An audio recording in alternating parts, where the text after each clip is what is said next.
Hello, everyone. Good evening and welcome to this very cool Friday evening, Friday the 13th. Well, I'm excited as we have an interesting session, interesting topic. All in the past few weeks, you have been hearing about what to eat, when to eat, proteins, carbs, what are the right carbs, fibers, omega 3, circadian rhythm. But all of this, जो भी ज्ञान आपने प्राप्त किया है, unless you can create good habits out of it, and that's what exactly our program is about. Creating habits so that you can sustain your transformation and your organ health, for example, right? So yes, we are going to talk about healthy habits.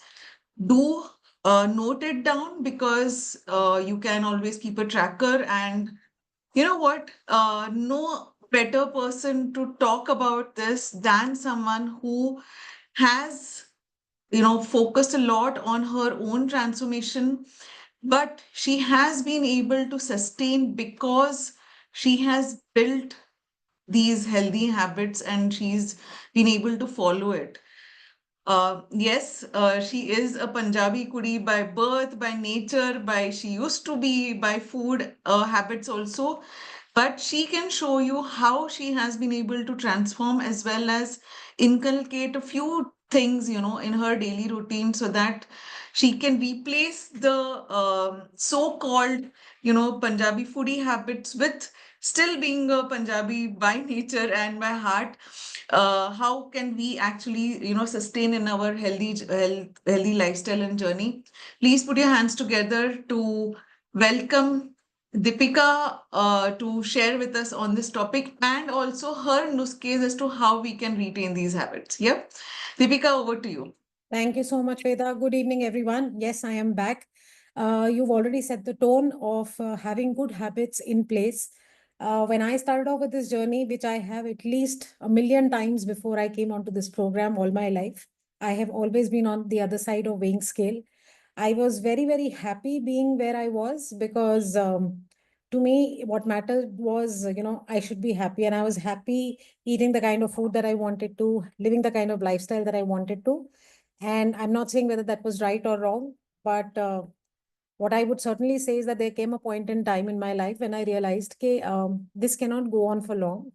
And with time and with more years being added to your life, there are some wise, some prudent, some very critical decisions one needs to take so as to not be a host to multiple lifestyle diseases that we see around us. I think there is not even a single household. I mean, if there is, may God continue to bless that household with that great health. But I'm sure that each of us knows somebody or the other who's constantly facing a lifestyle issue and they're struggling with it and they're on medication. They're trying their best to overcome that, but that's not happening. And I was lucky enough, blessed enough to not just have this enlightenment, but at the same time, as luck would have it, be a part of the program, which not only helped me reverse my own lifestyle challenges, also helped me get in shape. And I think the biggest takeaway that I've had from this entire journey, which I repeatedly say, is that I've been able to, like Veda said, sustain it. And the biggest difference was that being a part of this community, there was I was constantly in check with my lifestyle. I was constantly in check with the good habits that I was doing. I was constantly in check whenever I used to fail to keep up to those good habits and come back into the game. So my mindset shift was my biggest takeaway, my biggest win-win in this entire scenario, because each time somebody talks to you about living healthy, about gaining weight, losing weight, becoming fit, I think being humans, the first thing that we get insecure about is कि बहुत कुछ change करना पड़ेगा. Life वैसी नहीं रहेगी जैसी हम अभी तक चाह रहे हैं. We'll have to give up a lot of things that we like. We'll have to, give in to a lot of things that we perhaps don't want to, or don't feel like doing it.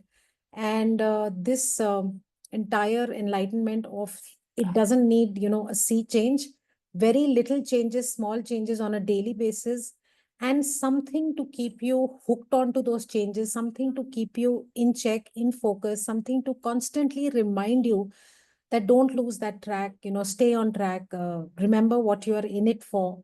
And that is exactly what this entire community, that is exactly what Farooq Anaita, Raj and Anu's mentorship did for me in the last 1.5 year. So yes, let's have a recap of what our healthy habits should look like and how easy is it for us to actually keep up to those healthy habits. Okay, so do you know, are you drinking enough water? Now, hydration is something that, I'm always very passionate about, because this was something that I never took care of 2 years, 3 years before. I would not be, you know, I would not be exaggerating if I say that almost for 2 days, I would not remember 3 days. Ke when did I have, last full glass of water? Because I used to drink when I was so thirsty that, nothing else but water could help. But water needs to be probably eaten as food, was something that I was made aware once I became a part of this program. I was made aware of it, that if you're drinking water after you are terribly thirsty, you're already too late in your, having water and quenching your thirst, and your body is already severely dehydrated. Now, what are the signals that your body gives? Yes, you are thirsty, but yes, if you are having water after you are already feeling thirsty, you're very late, like I said. You can have a lot of muscular cramps, headaches might happen as well. And now, while I say, when I talk about headaches, some of you already know that while I was working in the corporate, I'm talking about some 20 years back, I used to always carry up, at least one in-use strip of a painkiller and one brand new strip of a painkiller with me, because every second day I would have a headache. Little did I know at that point of time that the two main causes of having those severe headaches was, one, not drinking enough water, not staying hydrated enough, and two, I used to invariably skip my breakfast, which is one of the most important meals of the day. A lot of us also have problems of muscular cramps, especially when you're sleeping at night. That is a clear indication of your body being severely dehydrated. Yes, you can have dry mouth. You can have, you can feel that scrapey feeling on your tongue, which is a clear sign of indication of, being thirsty or dehydrated. Your skin can be very itchy when you just scratch a little bit and you have that white little flakes coming on your skin. That is an indicator. You feeling very irritable, you feeling very sapped out, very dizzy when you get up, suddenly get up after you're sitting for a while, and then you suddenly feel a little bit of buzz or a little bit of, you feel dizzy.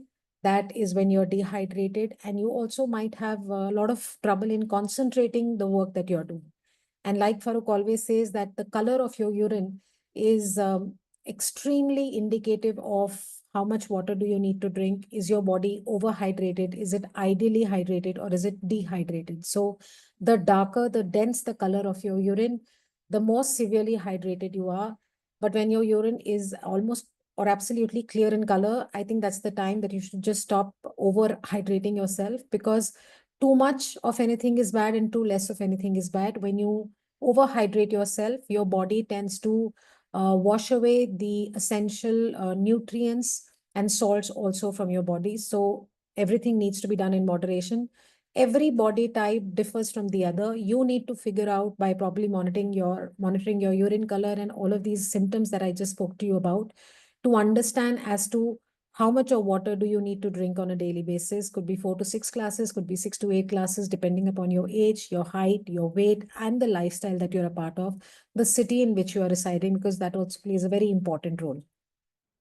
Also, I'd like to probably, give a mention, a note here, that Farooq always says that you should drink your food and you should eat your water. What it typically means is that wherever you are sitting, you need to have your water sip by sip and not gulp down half or a full glass at the same time, because that puts unnecessary load on your body and unnecessary load on your kidneys. And drinking that kind of water is not really going to hydrate your body, because it's going to get flushed out of your system as quickly as it entered. And when you're eating your food, you should chew it to such an extent that it becomes fluid, so that your body doesn't need to do too much of work digesting that food. So now, what are the best times to drink water? First thing in the morning, it will activate your internal organs.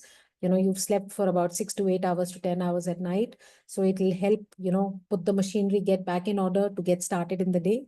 After your workout, because it brings your heart rate back to normal. An hour before the meal, because if you have taken a glass of water, sip by sip, half an hour before your meal, it will help digest and break down your food better. please, please, please avoid having water along with your meal, and not have water at least till about half an hour to 45 minutes after your meal. You will otherwise be disrupting the entire process of digestion, thereby leading to undigested food in your stomach, you feeling heavy or bloated. Drink water before taking bath because it helps lower your blood pressure. Before going to bed, because you're going to be on bed for at least 6 to 8 hours, so it will replenish any kind of fluid loss that your body goes through at night. When you are feeling sick, it is all the more important to hydrate your body, because whatever immunity or whatever your immune cells are trying to work upon, they'll be able to fight at each and every part in your body, and the nourishment of the food that you're eating will reach every possible cell. When you're feeling tired, it'll recharge your system for sure. When you're surrounded or infected by sick people, yes.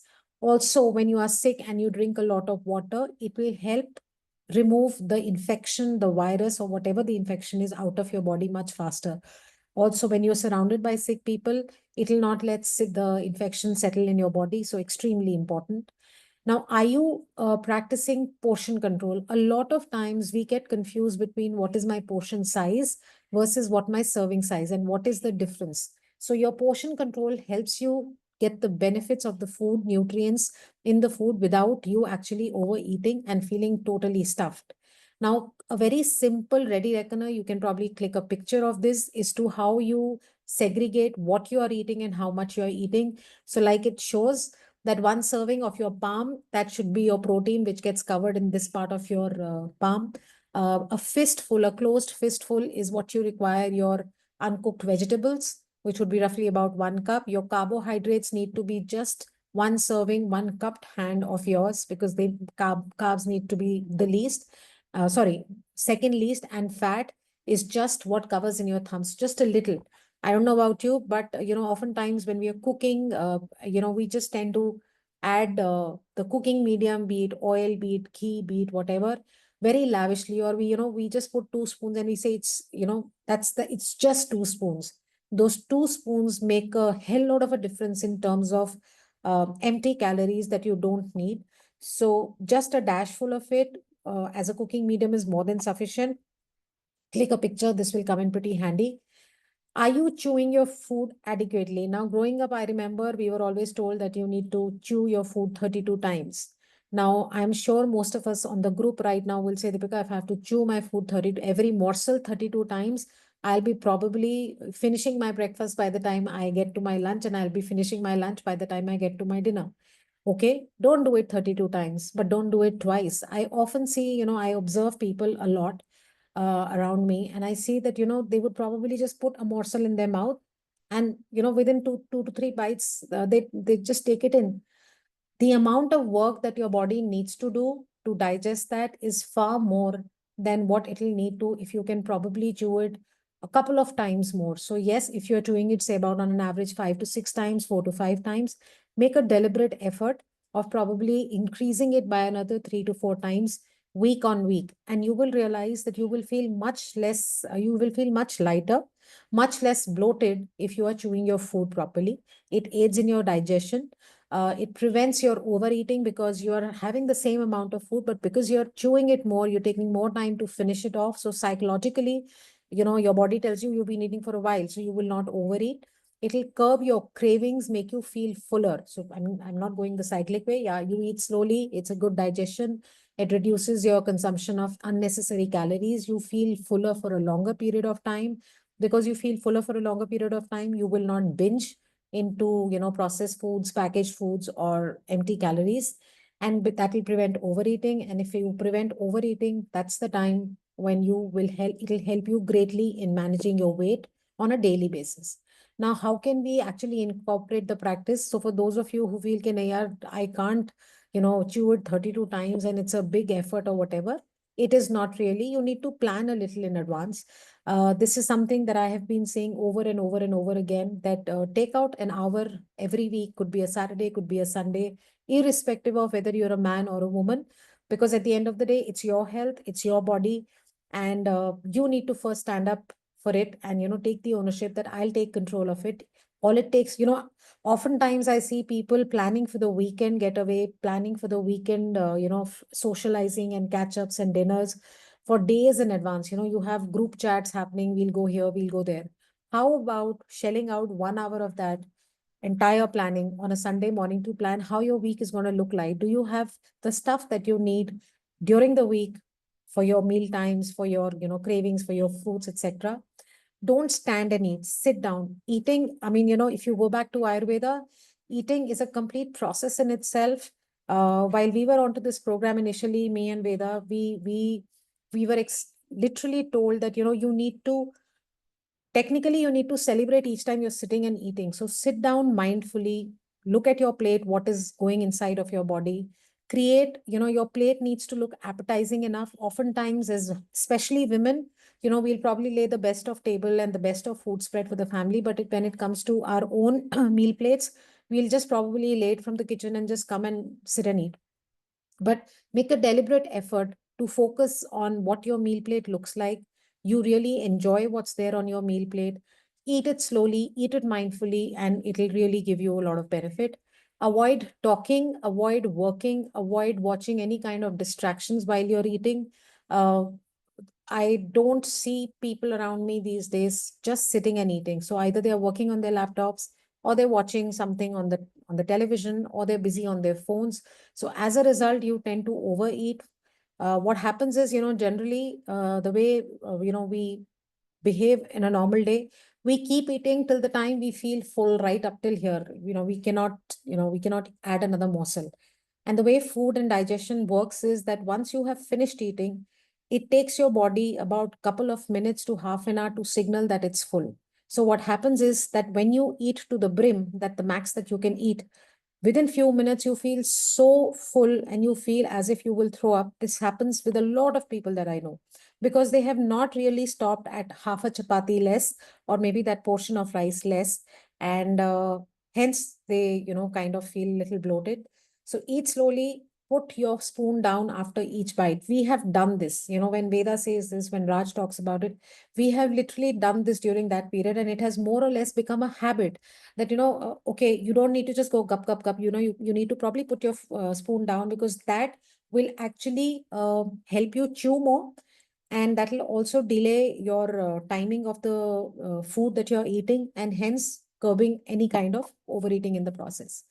Are you able to manage your cravings? Now, these are three hormones that our body releases. You have leptin, which is released from the adipose tissue. Pancreas releases insulin, which takes care of breaking down your sugar and metabolizing it. Your stomach releases ghrelin. Now, ghrelin and leptin, I don't know why the first time I saw this slide, and it was so confusing and so, I couldn't really figure out what the slide said. But over a period of time, as I understood this concept, they have become my favorite topics. Ghrelin is basically a hormone which is your hunger hormone. When the sun rises in the morning, that's the time it gets released to tell your body it's time to eat, it's time to fuel your body so that your body can be in action. All the nutrients can get, uh, it can absorb all the nutrients from the food that you eat. Leptin is a hormone which is released sundown. That's the time your body is telling you time to eat is over. Now it's time for other growth hormones and repair hormones to get released in your body so that they can do the repair work while you're sleeping at night. So, tips to manage your cravings. How can you manage your cravings? Now, one thing that Farooq has always been an advocate of, that 8 out of 10 times when you're feeling really hungry, like as if, I'll die of hunger, it makes a lot of sense to probably slowly have a glass of water, because perhaps you are not hungry, you're actually thirsty. So if you stay hydrated enough, your hunger pangs will reduce significantly. Keep healthy food handy. What's in on your kitchen countertop? What's on your dining table countertop? Is it processed food? Is it packaged food? Is it empty calorie or calorie dense food? Or is it something? Firstly, we strongly advocate don't snack. If you are having your meals on time, and if you are taking care of the portion of protein versus carbs versus fiber versus fat on your plate, you will not feel hungry till the next meal time. But if at all, you're hydrated enough and you have eaten a proper meal and you still feel hungry, are you munching on some salties, or are you munching on probably 5 almonds, or are you munching on, if it's in the first half of the day, on a fruit which is going to give you more fiber and less amount of calories. So keep healthy food handy. Include a lot of protein. Why do we say include a lot of protein? One, because your body does not store protein on a regular basis. Whatever protein you're having today will get washed out by tomorrow, whatever is unused. The first strand of hair on your head to the last nail on your toe, every single part of our body, every cell requires protein on a daily basis. The most important thing is that having protein in your meal gives you a lot of satiety. It makes you feel fuller for a longer period of time, hence taking care of unnecessary binging and eating. Yes, you need to reduce your stress. Now, a lot of times we say, not every stress can be reduced, but not every stress cannot not be reduced. So probably you need to prioritize your day, prioritize the way your week looks, the way your life looks at the moment, and stress about things that you cannot help, not stress about, and unnecessary stress. Why I say unnecessary stress, a lot of times, especially in today's environment, people are getting too much stress looking at the social media, at what others are achieving, what others are doing. Social media, I am not saying it's a myth, but everybody's life is different from yours. If you can get a grip of your life in terms of your work, in terms of your house, and in terms of your health, I think you're already a winner.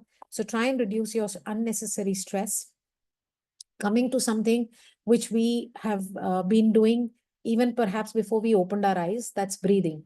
And because we've been doing even before we opened our eyes, and something that came to us so naturally by Mother Nature, oftentimes we take it very lightly. When we talk to somebody about, practicing breathing the proper way, people say, they have that expression on their face, are you kidding me, are you going to teach me how to breathe? Yes, it is an acquired skill, because you will not realize it till you actually do it the right way. How it can help eliminate stress from your body, how it can help energize your body, how it can help increase your concentration, how it can make you feel more, be in the place that you are, in the time, in the zone that you are. That is something you will only realize once you have practiced it. It is very important, and I'll strongly urge to speak to your health buddy to probably take 2 or 3 sessions with you as to how you can incorporate this 30 minutes of breathing on a daily basis the right way to feel the difference. Yes, it's a natural process. It can be harnessed for various health benefits, which could be physical, emotional, and mental well-being.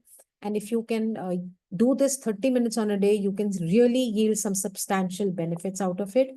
Now, this is a pictorial representation of the way we breathe. So you have grammatic breathing, that you inhale and exhale through your diaphragm.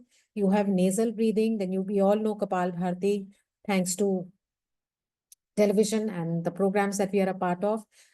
You can breathe in and out through your mouth. That is a different thing. So you're probably inhaling into your stomach and exhaling out of your stomach.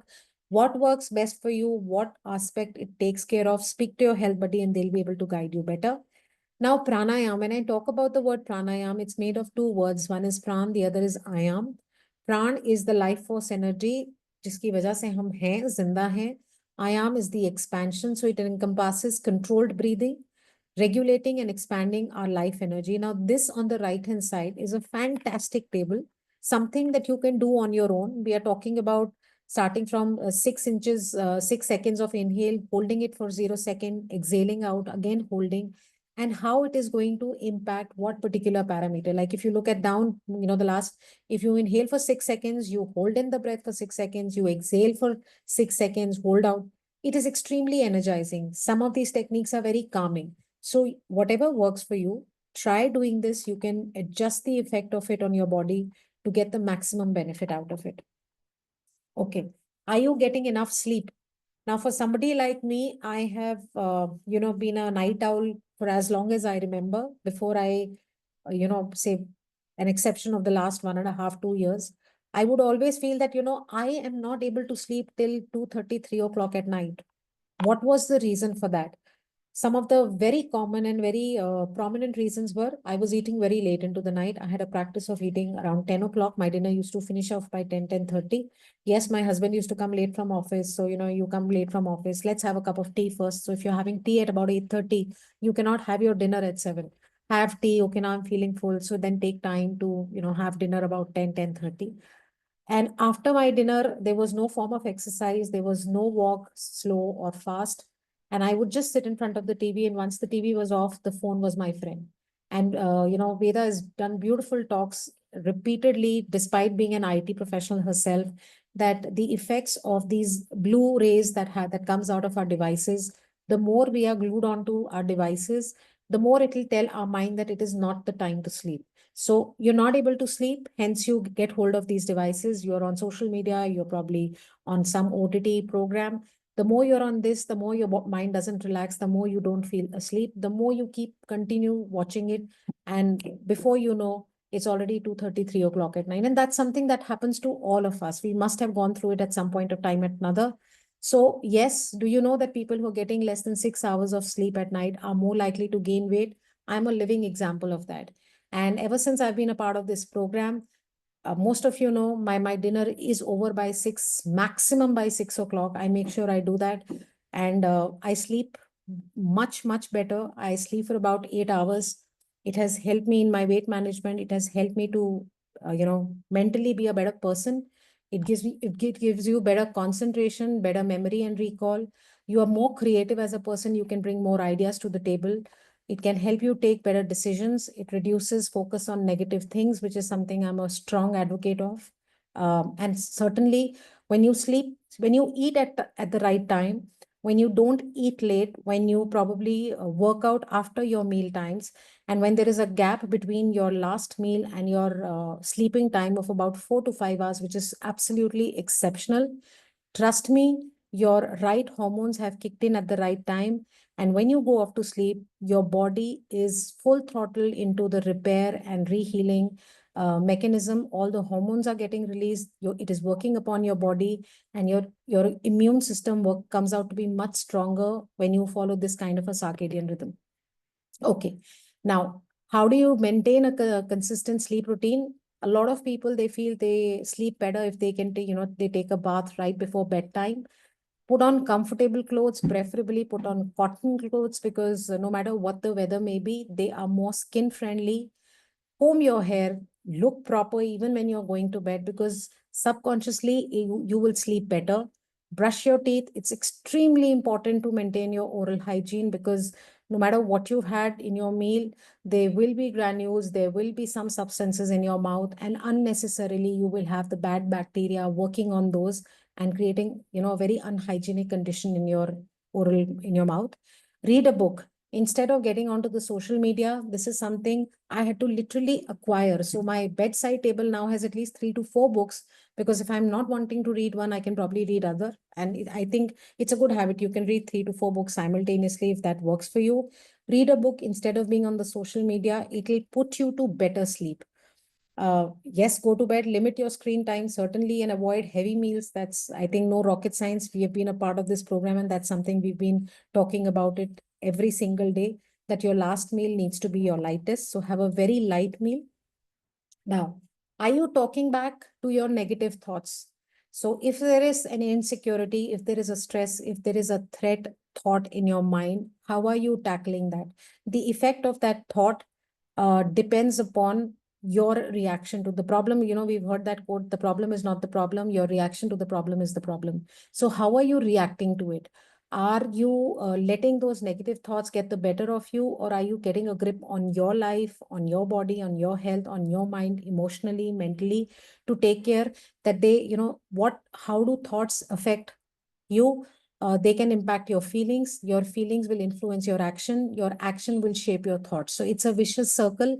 You need to make sure that you break it at the right spot, so that your negative thoughts or your stress does not impact you the way it intends to. Rather, you can see some positive outcome of it. You can see some silver lining in the cloud and work it around so that it works in your benefit. Did you know that negative thoughts trigger stress? It's no rocket science. We all know that. They fuel your self criticism. I'm not good enough. They are doing very well. I'm not doing enough. I can never make anybody happy. Nobody wants me. Nobody cares for me. Don't do that. It's destructive self talk. It'll make you a bitter person. You will lose hope and self confidence, and that's something none of us can afford to. Now, how can you reverse these negative patterns? We always say that your association makes a big difference on the way you live your life. And they say that you are similar to the five people that you associate. Your immediate inner circle is, you are, in sync with those. Your positive thoughts create a sense of calmness, serenity, while paving the way for constructive actions.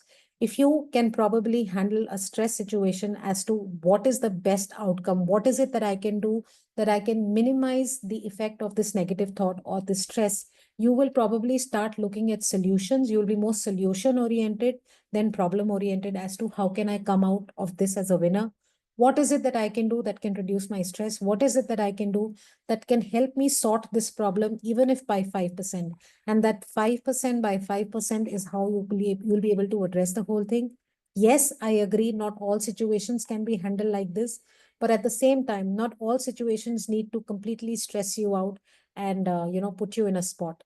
So the magic of positive thinking comes into play in your weight management journey big time, really big time. I have seen the effects of it for the last 1.5 years, and they affect you good in a good way tremendously. Are you able to break free from the social triggers? We are all falling susceptible to these social triggers. What are these social triggers? Going for a movie with your friends and family, and looking for that biggest size of bucket of popcorns with the biggest size of drink, and probably some nachos to go with it, because they, at the end of the day, they are cons. And let me just binge tonight and I'll take care of it tomorrow. Now, how many of us can place our hand on our heart and say that, yes, I binged, but the next 3 days I made sure to do everything so that I can eliminate the ill effects of that? We are not saying put a stop to living, your life the way you have to. But unless you understand what works best for your body, what your body wants, what are you feeding your body, and how can you reverse the harmful effect of probably one evening out with your family, with your friends, probably you need to really keep yourself in check till the time you understand the complete dynamics of this. And that is why we repeatedly say, and at the cost of probably uh, repeating myself for the nth time, when we know what you're having, when you share your plates with us, we can guide you better. I have a few of my clients on the group who have been to weddings in the recent past, who have been on vacations in the recent past.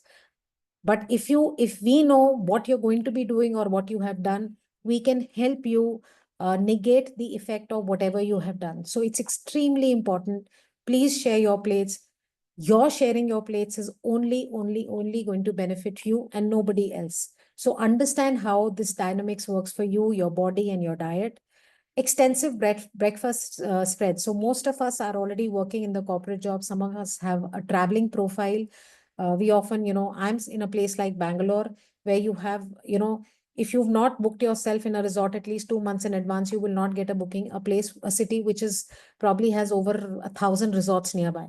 So that is the kind of lifestyle the corporate couples these days have. And when you go to such resorts, when you go for a weekend getaway, the breakfast buffet, oh my God, that is something that we all fall prey to. And that is something we need to resist, because that is not good for us.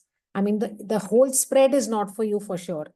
Yes, you need to have your breakfast, but you need to be wise enough as to choose what is right for you, what needs to come on your plate for the breakfast. So frequent travel also, you're stepping out, you're now probably at a hotel, you're probably in the market, you're probably at your regional office. You don't have access to the right kind of food. What do you do when you're in such situations? We can share, we can tell you what exactly you need to do so that at least we can minimize the harmful effect of eating out. So don't fall prey to these social triggers till you have reached where you want to be. And once you are there, probably then you can get onto a maintenance phase, being in touch with your health buddy, and also probably enjoying your life one day at a time. Now, these are 7 practical tips that can help you, break away from your social triggers, keeping your healthy snacks handy. I always say people who are on the go, who are on the move, carry your meal replacement with you, carry a handful of nuts with you, so that at least when you're eating healthy. Just a handful of nuts can certainly take care of your hunger pangs.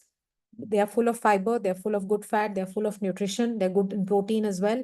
So stick to your meal time. So even if you are traveling, as much as possible, stick to your meal time, because just by keeping your breakfast, lunch, dinner at the same time, do it for 2 weeks itself, and you will see some remarkable changes you'll feel them in your body. Plan ahead while traveling, not just while traveling. While you're at home, please plan ahead. You should know what you're going to be eating in the coming week. You need to have that in your kitchen. You need to have that in your refrigerator so that when it's time to eat, the only reason why you're not eating is not because it's not available. There are times when we have healthier options available, yet we get kind of attracted to the unhealthy option, and we give in to our taste buds. But what if the healthy options are not available? Then so we are going to full throttle go and binge ourselves and satisfy our taste buds.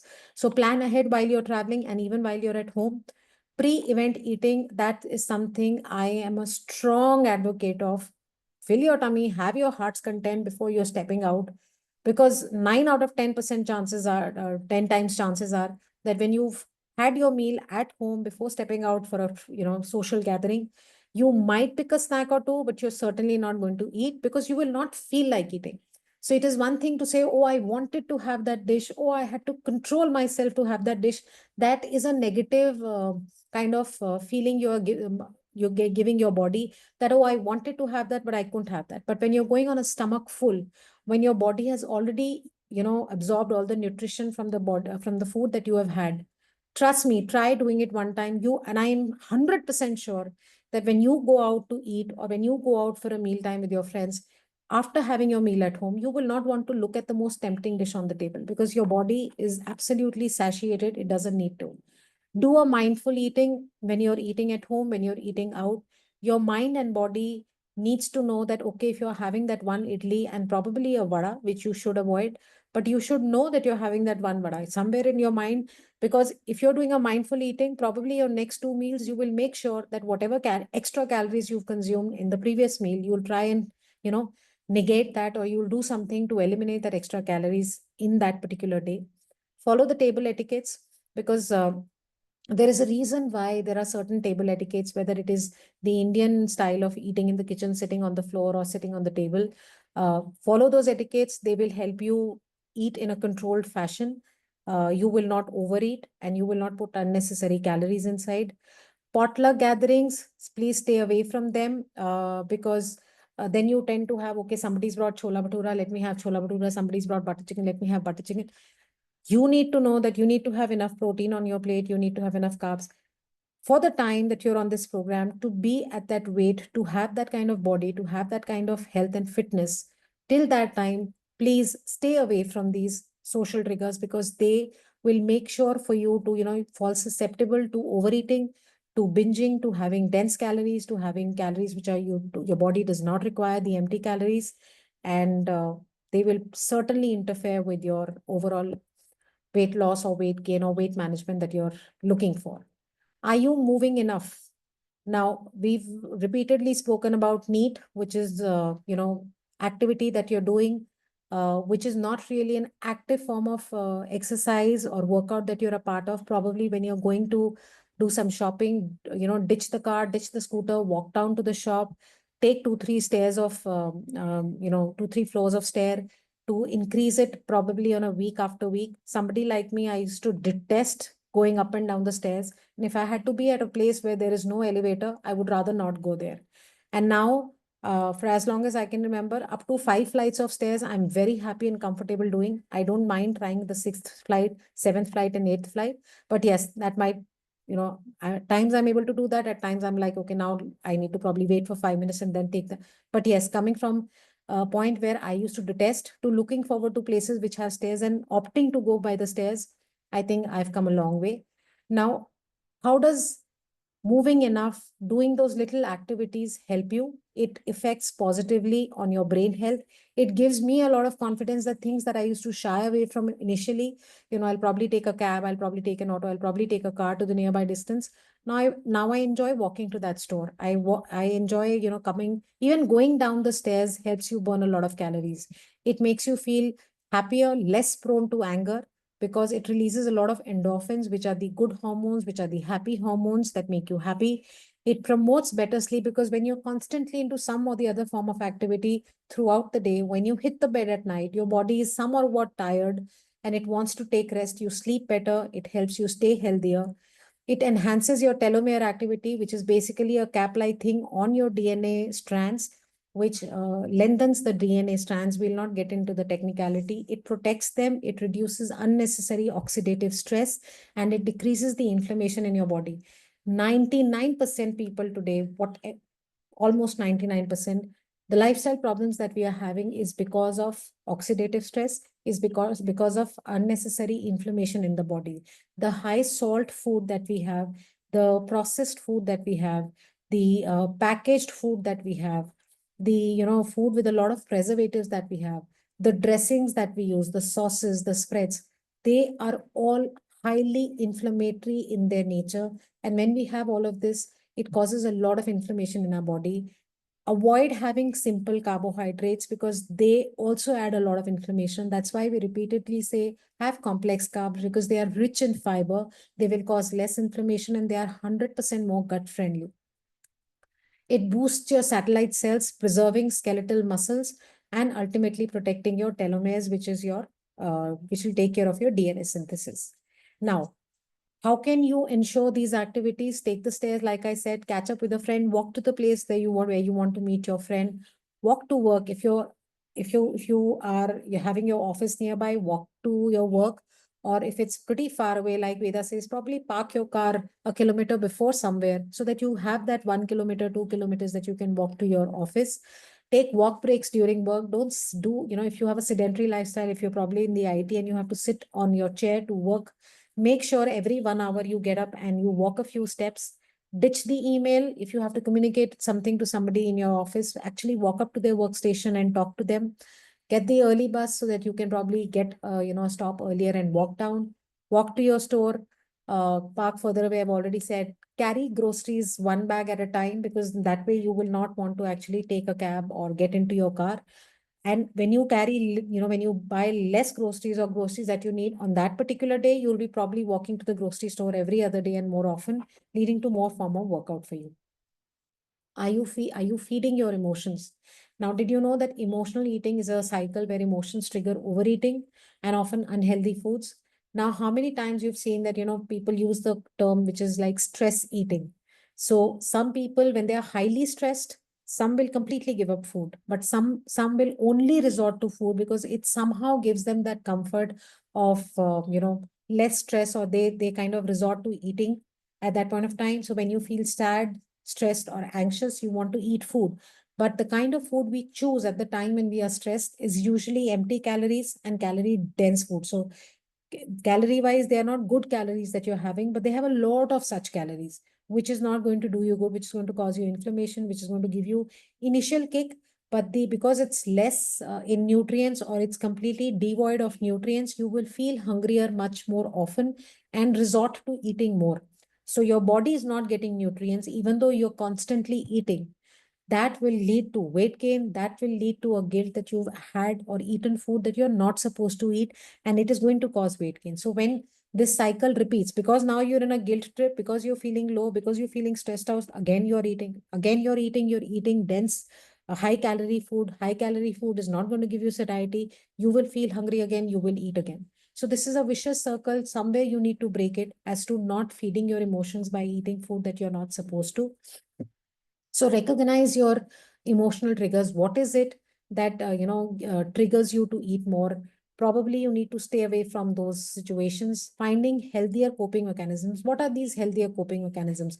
You can probably join a book club. You can probably read. You can go for cycling. If you enjoy dancing, you can probably join a workout routine which involves dancing. If sleeping gives you some kind of relief from that stress, taking a power nap may be a good idea. Sit down with your to-do list, prioritize how your day looks like, prioritize what you need to do. That will help you sort and be much more clear in your mind as to what is of priority and what you need to do, how you need to tackle your situation, how do you need to solve the problem that is at hand and that is giving you so much of stress. Fostering mindful eating habits that we've discussed earlier, extremely important. Yeah. Have you set your goals? Now, none of us gets up in the morning, gets dressed, and steps out of the house without even knowing where are we going. People who are going to work, they know that, okay, they have to go to a certain street and a certain building to go to their office. You don't just buy a ticket. an airline ticket to anywhere in the world and just head out. Even if it's a vacation, you'll probably plan it in advance. So if you don't know where you're headed, there is absolutely 0% chance that you'll actually reach there. So you need to set a goal, set smaller, achievable goals, because the bigger goal you set, the more daunting it will be for you.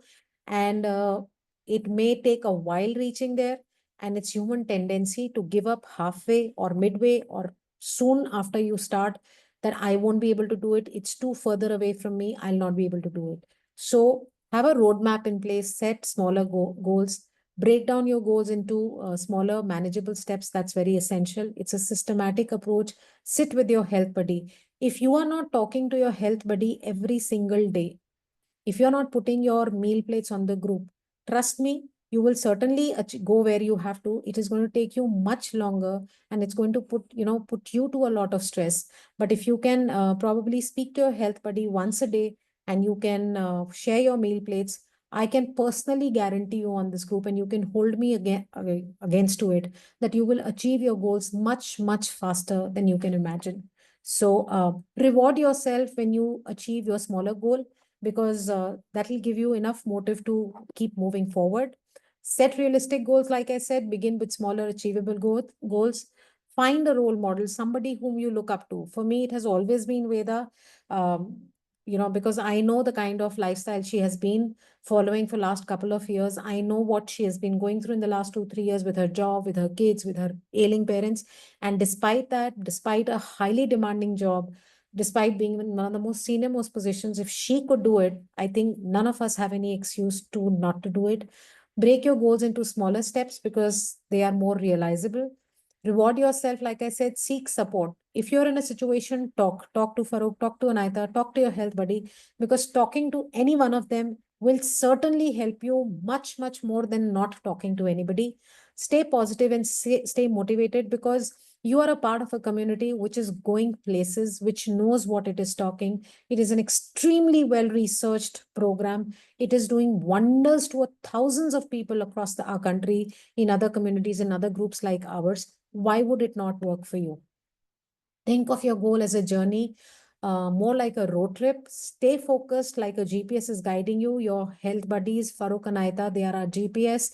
They can literally, staying. Most of you have not even met Farooq and Anaita, but just the fact that you're sharing your meal plates, you've shared your vital parameters and your physique and everything, they can pinpoint what is it that is going right for you and what is it that's going wrong for you. Have a daily tracking. For me, it worked wonders to track my weight daily. It kept me in check as to not give into any kind of eating out and binging. Track yourself weekly or bi-weekly, whatever works best for you.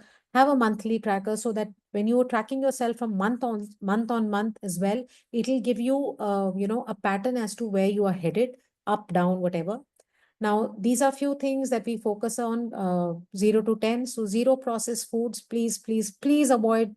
They are extremely harmful. They are of no good, in a long story short. Aim for at least 1 hour of exercising and reading daily. Consume at least 2 to 3 liters of water. But when I say this, I also say keep in mind the way you can check how hydrated you need to be.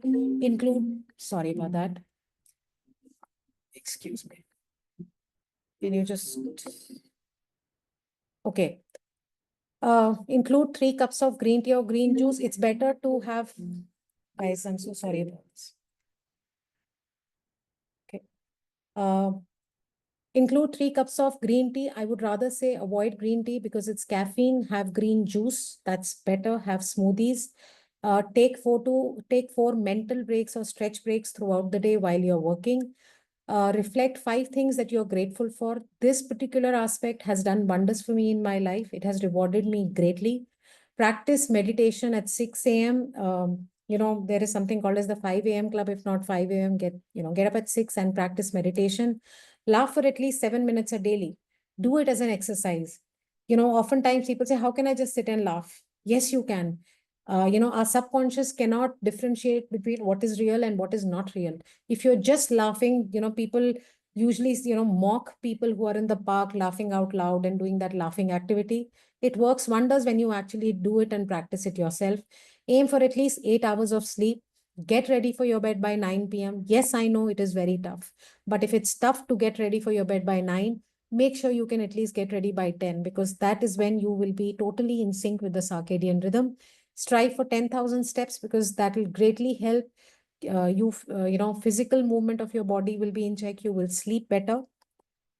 And yes, we always like to, reiterate the shine. We want you to shine in life. We want your health to shine bright in life. So start every day with gratitude and optimism. It does wonders to the way your day will look like.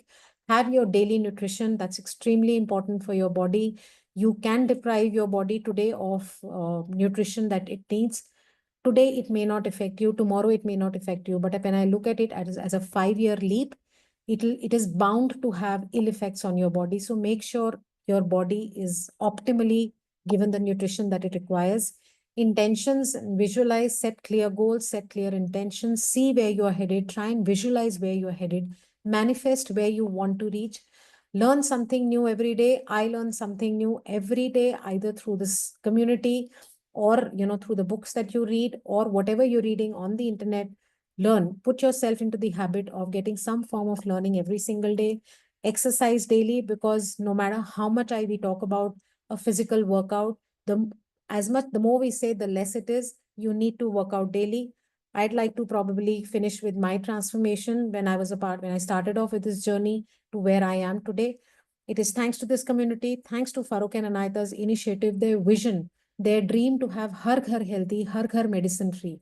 My objective when I started certainly was not to lose weight, but not to fall prey to lifestyle diseases. The second derivative that I got out of it was the transformation. And I hope that the same works for you and you also get what you're looking for being a part of this community. Keep your healthy habits in check. That's all from my side. Over to you, Veda. Thank you so much, Deepika. Wasn't she great, folks? Give her a big hand. And you've been kind mentioning me, but I think it's been, same thing. Both of us have inspired each other and being the running partners. Well, I know we are overboard, but I didn't want to leave you all without an expert's inputs. Just probably just 2 more minutes. So Raj, can I please request you? We have Rajvats on the forum today, and we couldn't hear from Farooq, but Raj himself has been guiding thousands and thousands of, people, old and young, I would say. So Raj, I had a quick question, please, if I may ask you. If Yeah, yeah. please. So you have been guiding so many. In fact, both Deepika and I have received your guidance and your support through our health transformation. Now, if I were to ask you, what are the top three habits do you usually tell? Because of course there are so many things that we can do, but what are those top three and how it has impacted you as well? Yeah. So that was a surprise thing for calling me, and yeah, so great session, Deepika. In fact, I was relearning a lot of things that we were discussing, and I mean all the slides. So Veda asked this question: What is the three things? The first and the foremost important thing is you need to know where you stand today. And this is what Deepika so beautifully covered, and this is what you will be seeing from the sessions. मैं अभी बहुत ध्यान से ये चीज देख रहा था with my camera off, and one thing that came to my mind was none of our speakers or the health buddies have fallen sick in the last couple of years that I know them. So that's one of the big thing. Because जब आप बाहर किसी भी programme को देखते हो, they are just professionals. यहाँ पे I mean, the people have done it. They've gone through. They've been it. I mean, be it Veda, be it Deepika, be it Manoj Rawat. So they've done it. So three things, the most important, and obviously this is what is going to be covered in the coming sessions and again and again. Number one is know what you eat. I mean, बहुत बड़ा challenge है in today's environment that there is so much of gyan on social media that somebody is saying this is good, that is bad. So number one is you need to know from the right source what is right. So what to eat. Second and the most important thing, which Deepika also covered, when to eat. And third is your exercise. So if these three things can be focused upon, and the best part, what I like about this program is this whole program is designed in such a fashion that it covers holistic health. आप बहुत सारे programme मैं भी देखता हूँ. I mean a lot of research has gone in designing this. I mean, there was a lot of scientists, and I mean, a lot of people have contributed in designing this whole program. And the beauty of this program is holistic health, and this habit will last you for the lifetime. And that is what you don't need to bother about ki how your health will be when you are like 80, 90 years old. Yeah, so do join in for all the sessions. I think Veda, Deepika, Manoj, they've really planned in a lot of stuff of the year ending and the year to start with. So I'll not take that surprise. Let Veda reveal all those stuff. And yeah, and I'm so excited because each day we learn from each other so much new things. Yes, thank you so much, Raj. Sorry I put you on the spot, but I did want to get your inputs, expert inputs. So yes, know what you're eating, mindful eating. Deepika stressed that. Be mindful of when you're eating your food, and also, as Raj mentioned, exercise. Just go for a walk. It's okay. Post food, before food, whenever you get a chance, if you don't do it right now. If you're doing it, you can always just add on and all. So yes, that's it from our side from tonight. But in the next few Mondays and Fridays in December, what we're going to give you is a few, probably expert talks on certain topics, okay, so that you can take a much better informed decision of what you want from 2025. Okay. So, yes, we have covered quite a few topics through the last few weeks and all, but we'll delve a little bit more on certain topics and we'll give you a big, overview and all. So that there's a lot being planned behind because we know December, everyone wants to chill, probably relax, and then sab bolenge ki ha nahi, nahi, nahi, everything we'll start everything new on 1st of Jan. We'll get you that awareness or wo sessions leke aayenge so that up 31st of December, you can take that goal. And yes, we will have a bigger and larger and much more, larger community in 2025. No, this is not the last session for 2025. So let me not make it that 2024. Yeah. So yes, Deepika, thank you once more. It was fabulous sharing, your sharing your journey. That's it from us. Have a good weekend. And don't binge. You've done, most of you are doing a lot of good work through the weekdays. So don't let that go waste. Plan your weekend, plan your holidays or your, relaxing time. Take care. Goodbye. God bless.